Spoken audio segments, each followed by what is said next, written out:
Tervetuloa kaikki tälle videokanavalle. Ajat muuttuvat päivä päivältä ja sisältävät meidät kaikki niihin kaikella, mitä olemme olleet ja olemme, mutta erityisesti sen kanssa, mitä meistä voisi tulla ja olla. Olemme kuitenkin niin täynnä sitä, mitä näemme ja elämme joka päivä, niin että näyttää siltä, että emme voi, ja monta kertaa ikään kuin emme edes haluaisi olla uuden taivaan ja uuden maan ympäröimänä, jotka ovat kohti luomista.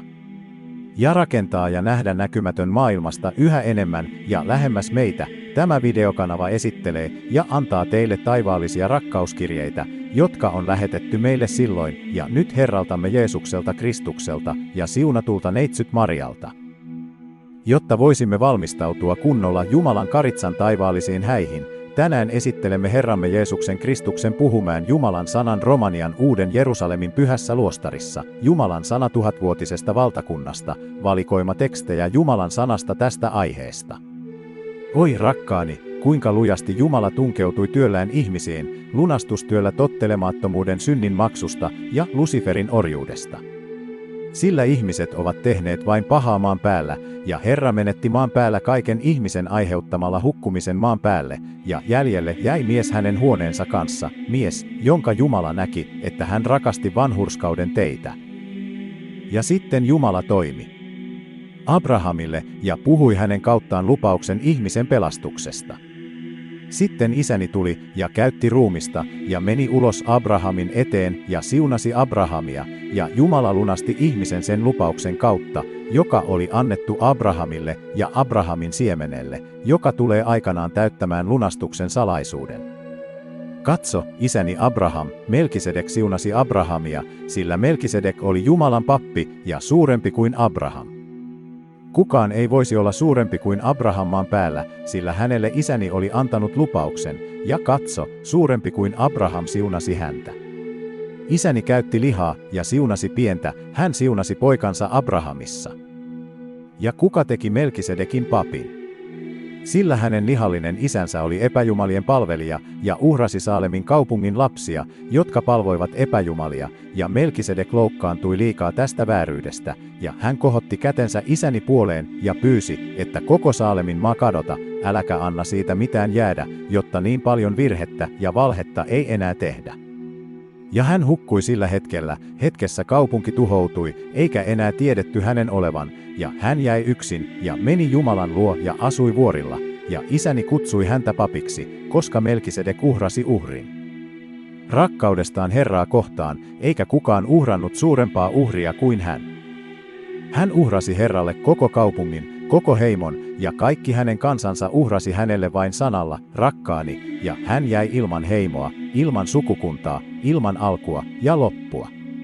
Hänen alkuaan, hänen rotunsa alkua, ei tiedetty missään, eikä hänen kilpailunsa lopusta ollut jälkeäkään, sillä Salemin paikka oli niin hyvin paikoillaan, ettei kukaan, jos hän olisi ohittanut sen, olisi epäillyt, että hänellä oli siellä muutos. Kuka voisi tietää hänen päiviensä alusta? Ei kukaan, sillä kukaan ei ole tiennyt hänen loppuaan. Hän oli Jumalan pappi, koska hän oli uhrannut Jumalalle kaiken, mitä hänellä oli, kaiken perinnön, eikä hänelle jäänyt mitään muuta kuin ruumiinsa ja Jumalansa.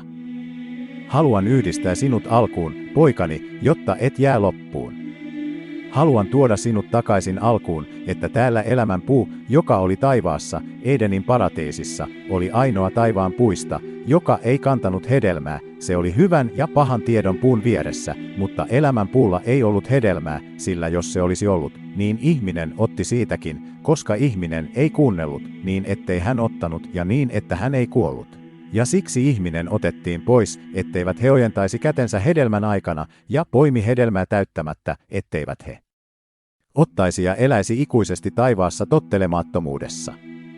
Ja mies pantiin jälleen maahan. Ja hän ampui maahan ja palasi maahan.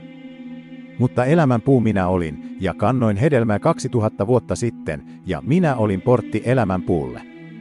Minä olin elämän puu, ja minä olin myös ovi elämän puuhun, ja minä nousin kuolleista, ja sitoin paholaisen 1000 vuotta, ja hallin valtakunnassani.